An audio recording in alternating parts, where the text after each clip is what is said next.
man them go cracking again. And the man them go cracking again. And the man again. I know one thing for certain. Hello and good evening once again. Dr. Alalade here at AsktheGynaecologist, and tonight I'll be talking about fibroids and the treatment. I'll be talking about fibroid and the treatment of fibroid. So if you're free, join me and let's have a quick chat together. This is Dr. J at AsktheGynaecologist. I'm in my studio, so if you're free, join me. We are simultaneously broadcasting on Instagram here, recording on the phone for publication on YouTube. We are live on our YouTube channel. Our YouTube channel has got lots of subscribers now. So if you don't want to miss, or you want to have an opportunity to go through our programs, our discussions and teaching chronologically, you can always check out our YouTube channel. And it's very, very important that you're subscribed to our YouTube channel, because through that you're never going to miss any of our teachings, and you can always go back and watch our teachings over and over again, and you can also share it to your friends. So if you're already following us already on ATG Live here on Instagram, it's important and paramount that you subscribe as well to our YouTube channel. Very essential, very important, and you should not deny yourself of that opportunity. So tonight, please, our moderators, kindly share our YouTube channel to our members here so that they can go and subscribe tonight, before and after we finish this discussion today. Once again, my name is Dr. J at AsktheGynaecologist. I'm one of your admin members here, and I'll be talking tonight about fibroid, what they are and how to treat them. So if you're free, join me and let's chat on tonight. I know my board is going to show up on your phone over there in reverse position, but don't worry. Once you come back tomorrow or day after, you'll be watching this video on YouTube, and the videos will be reversed, and you can watch and see everything accordingly as it's supposed to be. Okay, we are also on Twitter and also on YouTube, on Facebook, on Instagram. Always watch us. People are already watching us live on Instagram now. So I can see Chinyere Amaichi, Osman, Anoluapo, Michael, Inne Onyi Okafo Mora. I can see Adebake, Sylvia Okonkwo, Ebele Okonkwo, a wonderful lady, Bello, Ifedayo, Chizoba Juliet Michael, Chizoba Michael, Chiazoka Chukuma. I can see Franka Okoye. I can see Jane Adegbe, and Osmeri Aku, Arunwa Yino. Thank you guys for being here. You're all wonderful. You're all beautiful people. I'm Flora Wilson from Europe. Ajayi Odanye Deborah, Doris Akpereshi, Jane. And so let's start discussing. Before you start asking questions, please hold on. Let me get to the point where I'll start taking questions. So don't panic at all. I'll try as much as possible to take questions, okay? So, but let me first of all explain stuff about fibroid, okay? So that you understand. First of all, like I said once again, and as most of us watching me know, fibroid is very, very common in the black race. Unfortunately, nature has put some diseases that are very prevalent in different parts of the world. As a black African, Afro-Caribbean origin, black origin, as a woman, you have that chance of having fibroid almost 30 to 40%. So if you put 10 women in a room, at least 3 to 4 of them will have fibroids at some point in their lifetime. It's just the way it is. It's not because of anything, because of a cause or anything. No, it's just because of our genetic makeup, and possibly as well what we eat. Now, I can't say exactly because we eat this or that or that or that, but the fact is that fibroid is very common in the African population, in people of African descent, especially of Western Africa and Southern African people, including Kenya, Zimbabwe, Botswana, Africa, Nigeria, Cameroon, Togo, Senegal, all the way across. Fibroid is just very prevalent in our genes. And I think genes, nature and nurture always play together to make things happen. So it's probably what we have, our genes make up, and the things we eat. There's been so many research about fibroids. And the thing is that fibroid as well is very prevalent in areas of the world where you have twins. And in that area of the world where you have twins and fibroid too, there's a prevalence of the fact that tuber crops, yam, is very, very available there and people consume it. So there's a link between possibly phytoestrogens and the food people eat, possibly in our genes, and also increasing the possibility, the fact that we have twins prevalent in this sort of area that I'm talking about. So that could be the reason, maybe, but the fact is that these things are multifactorial, not one reason. Many reasons come into play that make fibroid very so no. But what is fibroid? Fibroid, I'm going to draw a diagram of the womb over here in my blackboard so you can have an idea of what fibroid is. So basically, this is the womb. Okay, can everybody see what I'm doing? So this is the womb. Okay, and let's make it bigger, a little bit bigger. Let's make the womb bigger, so the womb is kind of big and it makes more sense. So this is the womb. Okay, and this is the tube. Okay, and on this side, this is the tube here again, and this is the womb there, and this is the womb here, and this is the cervix, okay, that opens, and this is the vagina, which people use for sex. Vagina, VJJ, almighty vagina there. Very good. Okay, now this is your tube here, fallopian tube for fallopian tube, and this is the ovary there. This is the ovary here attached here, and this is the ovary here attached here, and this is the tube open there, the tube open here, and in the womb, this is the womb cavity. Okay,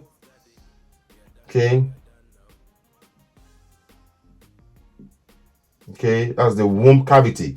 Now in this womb cavity that you see here, this is the wall of the womb. I'm going to paint this red. That is the wall of the womb. Okay, let's paint this red because muscle is red. Muscle contains blood. Muscle contains a protein, what we call myoglobin. Myoglobin is a muscle, and that muscle is always red. But the muscle of the womb is what we call smooth muscle. You see, smooth muscle of the womb is different from the muscle in your hand, in our fingers. The one in our fingers, in our extremities, is called striated muscle. Striated muscle, that is the muscle of our fingers, our body, our legs, our tummy, our neck, our face. They are striated muscle. You can see me laughing, smiling. That those muscles striated, okay, they are under our own voluntary control. But the muscle of the womb, the muscle of our intestine, and the muscle inside our body, our heart, our lungs, for example, those muscles, they are smooth muscles. They are under what we call autonomic control, what we can't control. That is why when a woman is in labor, is the body controlling. It's not her. It's totally involuntary. Labor contractions is involuntary and it's not under a particular woman's control. It's involuntary. So this is the womb. Now, the muscle of the womb, which I've drawn, all these red areas in the womb, for some reasons we don't understand, they suddenly become thickened and they can outpouch like this. And that is fibroid. Fibroid can happen anywhere on the womb, in the womb or outside the womb. Okay, so fibroid can be outside like this, number one. Fibroid can be inside the wall of the womb and make the womb thick like this, inside the wall of the womb. That's number two. Fibroid can be in the womb cavity. Okay, it can hang like that there. Okay, that's number three. Fibroid, okay, can also be outside here and can be what we call sessile, okay, like that outside. This one here has a long base, okay, as a base, okay. This one can be attached there. So fibroid also can also be on the cervix here too. And what fibroid does is, obviously you can see, is that it makes the womb has bigger surface area. The womb will be much bigger. Around the womb like this, they are all blood vessels that supply the womb. So this is a blood vessel here, and it sends branches into the womb at different points, okay? You can see those red lines, that's the blood vessel. It sends more blood supply into the womb. So that is a blood vessel outside, send blood supply into the womb. The same thing here, you see blood vessels here, uterine artery, it sends blood supply to the womb. Also sends blood supply to the fibroid, sends blood supply to the fibroid, okay? The same thing sends blood supply to the fibroid. And if there's a fibroid here, fibroid needs blood, so the blood supply to fibroid. So during your period, the womb is bigger than normal. there is more blood loss. Because fibroid increases the size of the womb, there will be more blood loss during your period. There will be more pain during your period because the womb has to contract to expel the blood, the period blood. The womb has to contract to expel the period blood, to expel your menstrual flow. The womb has to contract because the womb is contracting during your period. You got those cramps that make your period uncomfortable, annoying, and some people that have fibroid, their period cramp is much severe than others. That is what fibroid does. Fibroid can be anywhere. Okay, some people may have one fibroid, some can have multiple fibroids, some can have only one and it's so big as my head. Okay, imagine a typical womb is as small as my fist. A typical womb is as small as my fist, like this. Okay, and you can have a fibroid as big as this. So the fibroid is almost times 2 of the womb, and that person is going to be in severe pain. You touch, and fibroids can happen in people that are big and people that are small. I've seen people that are so slim, you can put your hand at the tummy, literally you can feel the fibroid tense and big as a lump of yam in their tummy. And people say, she's pregnant. She's not pregnant though, it's fibroid. Some people these days too, they do something that are very crappy. They go and take injections that makes their womb swollen. Those are steroids, and they kind of think and simulate that if they are pregnant, called cryptic pregnancy, and they think they are pregnant because their womb is big. It's not that though. They are developing massive size womb, possibly fibroids, which can sometimes, because of those steroids, can turn something nasty that can kill them. So if you hear anybody talking about cryptic pregnancy, run. Cryptic pregnancy is a lie. I won't say more than that. I'll go back to my fibroid. So your fibroid can be outside the womb, can be within the wall of the womb, or can be in the cavity of the womb.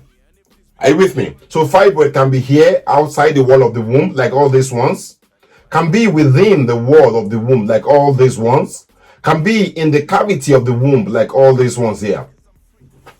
Okay, and some people too, they can have multiple fibroids, small ones all over, that when you add them together, they're as big as the womb itself. So because someone has only 3 centimeter fibroid, has about 10 of them. If you add them together, they're about 20 centimeter and they're quite huge. Fibroid that are outside the womb, like this, they don't usually cause problem with infertility. Fibroid that are in the cavity of the womb like this, they can cause issues with infertility. Because in some cases, very rare though, the pregnancy might try to implant where the fibroid is, okay? And the pregnancy will not be able to attach well, not be able to implant well, and can increase the risk of miscarriage. So if you have fibroids in the cavity of your womb, the best thing will be to consider taking them out. If you've missed this lecture from the beginning, come back and watch it from the start.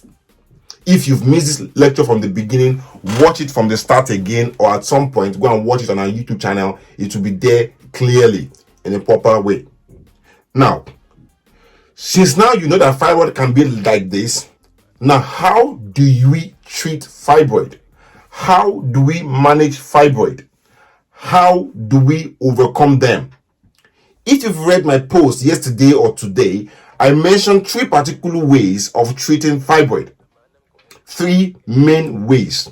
But before I go to those 3 particular ways of treating fibroid, I want to tell you what fibroid depends on to grow.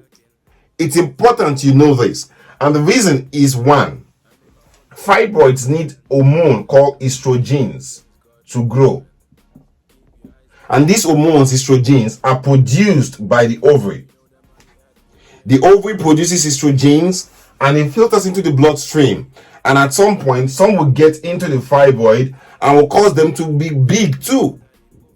That is why fibroids definitely are associated with womb size. So therefore, if we stop for some reason we can stop the production of estrogens, definitely we're going to shrink the fibroids. If we can stop the production of estrogens from your ovary, we're going to shrink the fibroids. But the problem is, if you stop the production of estrogens from the ovary, okay, that means that the fibroid fibroids will shrink, but the person will not be ovulating as well. So it's a catch-22 situation. You're trying to quench the fire, but you're also losing heat in your home. Okay? So you're trying to stop the estrogen to feed the fibroid, but by doing that as well, you're going to cause the ovaries not to ovulate, because anything that will stop estrogen being produced will make the ovaries not ovulate. And there are many hormones, gonadotropin releasing hormones, stuff like that. They can counter and stop. Okay, hormones like medications like Zolodex, Postap, they stop, knock out the ovaries, and they make the ovaries not to produce estrogens. By doing that, the fibroids will shrink. So, first of all, now as I'm going to the treatment now, don't forget I said already that these fibroids, they need estrogens to feed on. They need estrogens to grow. They need estrogens to make them big. If you can find a way of knocking out estrogens, you stop fibroids from growing, but that means that the person will not ovulate. That is why if I see a patient about 45, 50 years old having fibroids, usually I tend to be a little bit less aggressive, because that means that once they get through menopause and they stop ovulating, their fibroids will start to shrink. So we don't be in a hurry to do anything operative in such people, because we know that in the next few years or so, their fibroids will start to shrink once they stop ovulating. Now, without wasting much time, let us now go to talk about the treatment of fibroid, because that's what most people are waiting for, and that is what they want answers to today. Now, the number one treatment of fibroid, okay, is do nothing. Nothing. Number two, I said it in my post, I said medical treatment. And number three is surgical treatment. And number four is uterine artery embolization, UAE. Uterine artery embolization. It's a new technique, but don't worry, we'll get it now. First of all, do nothing. Some people just want to know why they're having pain in their period, why they're having every period. Once they know that, they're happy. Leave me alone. I know what's wrong with me. I'll leave it alone. I'll cope with it. Some people will say, because I'm going to go through menopause in the next few years, I'm 45, 46, and 47 years old. Since I'm going to go through menopause in the next few years, the hormones will start to stop production. My fibroids will start to shrink. I don't want to do anything. I'll watch it. Let me see what happens in the next 2 to 3 years or 4 years, and I'll get back to you. For some such people, we bring them back for follow-up, maybe in about 3-4 months, 2 a year or 2 days down the line, to rescan them. Some people will scan them back in 6 months to see if the fibroid is getting bigger or not. So we do what we call do nothing or conservative management, where we follow them up every 6 months to see if those fibroids are getting bigger or smaller. That's number one, do nothing. Number two, medical treatment. If your fibroids are not big, okay, if the fibroids are not big, option will be, number one, to use medical treatment, which are hormone based. For example, we can use what we call Mirena coil. Mirena coil is a form of contraception, but it also helps to reduce pain from bleeding, from heavy bleeding from fibroids. The Mirena coil will obviously, we can put it in your womb cavity, okay? It stays there. I used to have a sample of Mirena coil around my office here, but I don't know where it is now. So the Mirena coil is like a T-shaped coil, okay? It stays in your womb cavity. It releases hormone regularly, and that hormone it releases is progesterone hormone. Progesterone hormones helps to counter the effect of estrogen in your womb and helps to reduce pain and heavy bleeding from your fibroids. It won't take away the fibroids, but this coil will help to manage your symptom control. It's called Mirena coil. It's a progesterone coil. It contains progesterone and helps to counteract the effect of estrogens that help to build or increase the size of the fibroid. Apparently, if you're considering fibroid treatment, the things that comes to your mind is the size of the fibroid, your plan for future pregnancy. For people considering having pregnancy or babies in future, Mirena coil obviously might be a temporary measure to help to manage the pain and the bleeding caused by heavy fibroid, basically to manage the symptoms. In some cases too, we have medication what we call tranexamic acid, Ponstan, and mefenamic acid, which helps to reduce the pain and heaviness of the bleeding. But what you need to understand today is that fibroid is not a cancer. Fibroid is not cancer. It's a benign disease. It's not cancer. Fibroid is not cancer, okay? It does not become cancer at all. It's not cancer. It's not cancer, okay? So just add that at the back of your mind. So that is do nothing, medical treatment. The next one is surgical. If I see a woman that has a fibroid bigger than 4 or 5 centimeters, options will be to remove the fibroid surgically. We can do keyhole surgery or open the woman's tummy if the fibroid is too big that we can't get it out completely through keyhole surgery. Because we're trying to remove the fibroid, we want to remove it completely. So we try to open a small cut around your bikini line, lower there. Around your lower tummy here, okay? So we open there, take out the fibroid, and it's much easier done. If your fibroid is too big, we can have to do open surgery. Now, some people might have fibroids like this one in the womb cavity. You see this fibroid in the womb cavity? This one that I drew here, this one in the womb cavity. Such fibroids in the womb cavity here, you can't remove them through open surgery on the tummy. The only way you can get access to fibroid in the cavity of the womb, we call them submucous fibroid, okay? They have different names. So anyway, I'll tell you the names afterwards. But basically, they are fibroids, okay? To remove fibroids in the womb cavity, like this one here, okay? We have to go through the womb, through your vagina, okay? Into the womb cavity with a camera called hysteroscopy. Hysteroscopic camera can be used for many things. We can use it to remove scar tissue in your womb cavity. We can use it to remove missing coil. We can use it to do so many things. We can also use it to also remove fibroid in the womb cavity. So we go in through that camera, okay? That camera has an ability to resect and cut off the fiber from its base and take it out, okay? And once it's out, we go back with the camera to see that there's nothing left, okay? So fibroids in your womb cavity can only really be removed through hysteroscopy surgery. The fibers that are outside, those ones that are outside the womb like that, they can be removed, okay, through open surgery or through keyhole. But the ones in your womb cavity can be removed only through keyhole surgery. So if you've seen your friend before, say, my fibroid was removed through hysteroscopy. Yours was removed to your tummy. How come now? Are they not all fibroids? There are different types of fibers. So because your friend Nkechi had fibroids removed through keyhole surgery, and your other friend Amakachuku had her own fibroid removed through hysteroscopy, it's because there are different fibroids, different strokes for different people. If you are late to this class, watch this video over again and ensure you do one thing: you share it to your friends. Let them watch the video and know more about their body.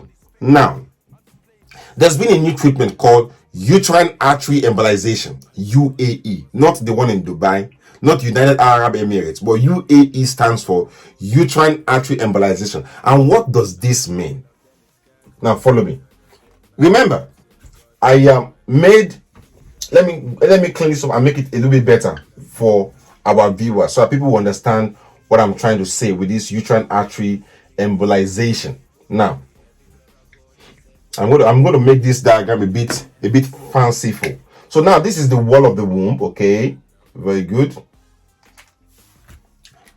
And this is the muscle. The muscle I paint in red. All right. Now, this is let's come here. Good. So this is the fibroid here. Okay, that's the fibroid. Okay, and there's a blood vessel here. I put it in red.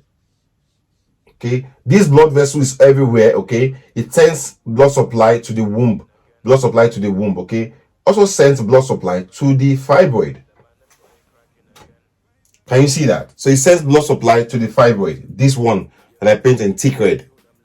So what I want to do as a doctor is to see a way that I can block off this blood supply here.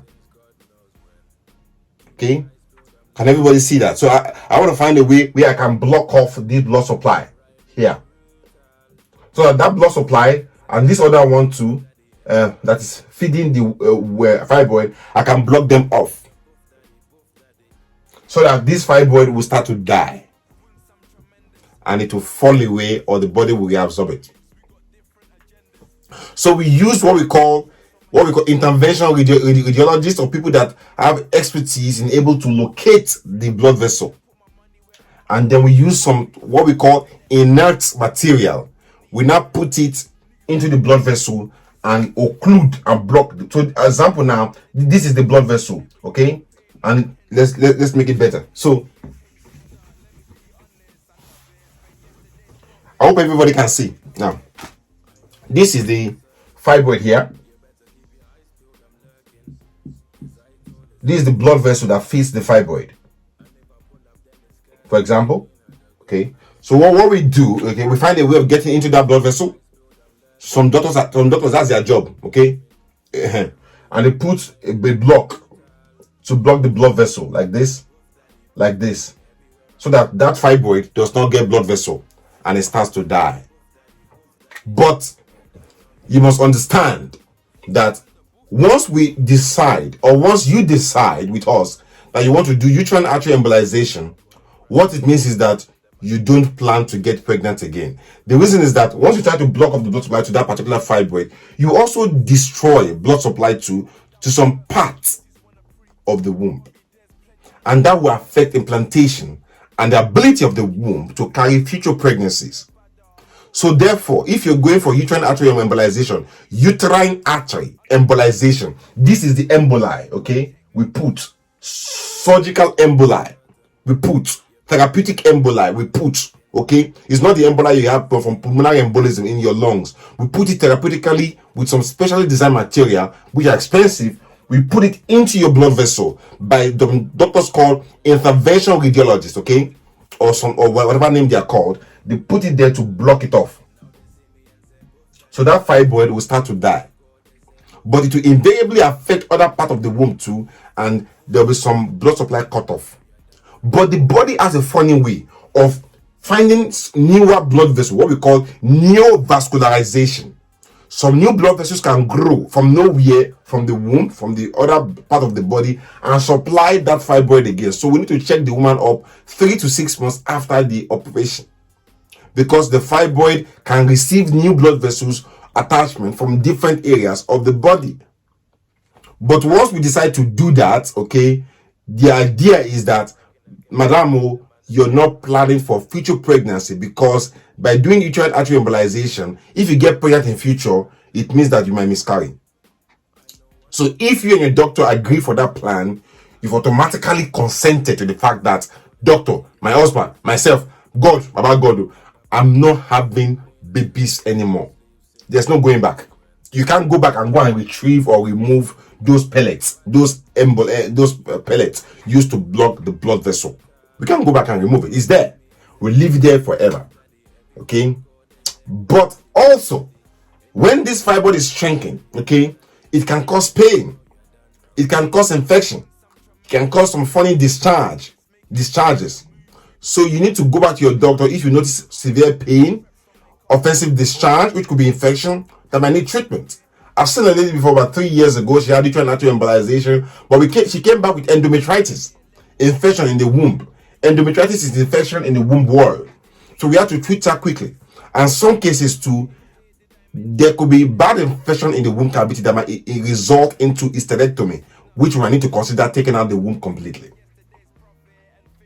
Another form of surgical treatment for people that don't want to have babies anymore, if they have massive fibroids or they finish completing, totally done with having babies, is to do hysterectomy. Basically, we take out the whole womb forever. Once you take out the womb, you can put it back in. For people that have completed having their babies, hysterectomy could be an option for them for management of their fibroid. Now, I've done most of my teaching. I'll start taking questions now. And while I'm taking questions too, I will also cover other areas that I've left out from the beginning.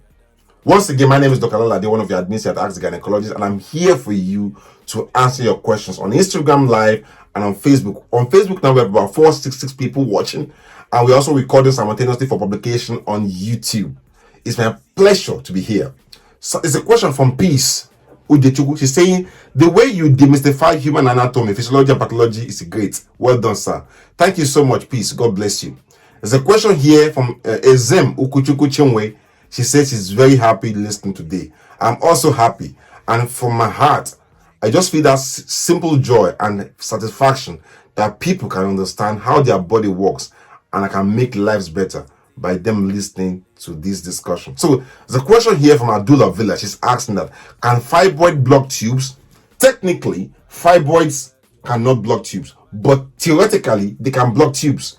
If, for example, your fibroid is somewhere here, and you have another one here, and they are pressing on the tube, they will block the tubes, obviously. So, but fibroid itself is in the womb cavity. But if fibroid happens to happen around where the tube enters into your womb, it can occlude it, it can block it now. So, fibroids can block tubes if you're lucky that they happen to be around the tube and they are compressing the tube. But that'll be very unlucky, really. Chioma Soibe is asking, Doctor, after fibroid surgery, I developed endometriosis. I don't understand though. It's so sad. But it can happen. Fibroid basically is to remove these fibroid. The operation is to remove the fibroid surgery, to remove fibroid. But there's a chance that you might have the endometriosis before around. Probably it was missed, okay? But it's just unfortunate that you had the endometriosis post the fibroid surgery. But the fibroid surgery did not cause the endometriosis. So, Chinye Amechi is asking, Doctor, I'm Chinye Amechi. I had fibroid surgery in 2019. I did a scan a year back. I was told it has grown back. How do I go about this? I have had massive keloid from the place I had the surgery. So Chinye she's had fibroid surgery. She had keloid surgery around her skin side from the fibroid surgery. Obviously, we can cut out this keloid scar, or we can give some injections there to reduce the keloid scars. What we call they are steroids, basically. Okay, but however, now they are what we call hydrocortisone steroids, basically. It's possible that a lady can develop fibroids after a surgery. Fibroids have the power to recall to happen again. Now, if that's your case, the plan would be, first of all, what do you want? How big are they? Are you planning to have children in future? Okay, if you've completed your family and the fibroid is bigger than 5 centimeters, it's causing you pain during your period, it might be a wonderful idea to start considering hysterectomy. Much so if you're above 47, 45, you are much advanced in age, start thinking of taking out of your womb if necessary. And if you've completed your family though. So it's unfortunate that case. Lola from Care Ogunlolu is asking, you have not covered the area, those with multiple fibroid and what to give birth. Okay. So Lola from Care is asking about question people that have multiple fibroid and want to give birth. So if you've sorry, I forgot that. Thank you for reminding me for Lola from Care. It's a big topic. Difficult to cover within 30 minutes, Now, if you've had a fibroid surgery, a cut on your womb, okay, that is as good as a C-section scan. Okay? So if you've had a fibroid surgery before, you are pregnant, we have to consider that you've had a scar on your womb, especially if you have a fibroid in the wall of the womb, that your womb has been opened totally and stitched up. So if you're going to have babies again in future, if you've had a fibroid surgery, start thinking of a possible cesarean section. Much more so if you've had two myomectomies, 2 scars on your womb. It might be a wonderful idea to consider C-section in that case. I hope I've covered that question. But having C-section does not increase your chances of having fibroid though. Having a C-section does not make you have fibroids, okay? Thank you. Symptoms of fibroid: pain during your period. Your fibroid could compress your bladder, making you have urine infection or frequent urination, frequently going to the toilet to pee. Pain during sex. You eat small, you're already full. Easy satiety, you full on time. You have pain, you recurrent urine infection, you have constipation, you have pain during sex, small thing, your husband enter 2 seconds, everything's paining you there. It could be that you have fibroids. Touch your tummy, you can feel the pain there. It could be that you have fibroids. Thank you everyone for being here. Canon is asking, what happens when someone has small cell fibroid and she's pregnant? If you're pregnant and you have fibroid, definitely your womb has to get bigger in pregnancy because your body is producing estrogen from your ovary. Your body is producing estrogen from your ovaries. So your womb will get bigger. Invariably too, automatically, once your womb is getting bigger during pregnancy, your fibroid will get bigger. It might cause pain during your pregnancy, which you can manage through painkillers. Unfortunately, we can't go and remove fibroid while you are pregnant. Trying to remove fibroid while you are pregnant causes pregnancy loss. So nobody will do that. We only manage the pain during your pregnancy. And in most cases, once you've delivered, the fibroid will shrink. I've heard people doing cesarean myomectomy where they remove fibroid during C-section operation. Most people will say don't do that, because we know that after you've had a baby done during C-section, you've delivered your baby during normal delivery, your womb will shrink, your fibroid will shrink, and there's no need for operation. So what we usually do is to bring you back 6 months after your normal delivery or your C-section and rescan it to see if the fibroid is still there. And if it's there, we can decide what you need in future. But in most cases, they will shrink. Question here on Instagram. I had someone who already did fibroid surgery, but the fibroid is too big to remove except the whole womb is removed, but has no kid. What can be done? If the fibroid is too big to remove and she wants to have children, options could be, and they told her that they can't remove the fibroid, she's not able to conceive. Option would be to consider surrogacy, where someone can carry her children for her, or to consider and get a second opinion to see if somebody else can try or consider removing the fibroid. Okay, that's one option for her, but I think they'll be able to remove the fibroid. A question here from Ophidia. Good evening, doctor, on Instagram.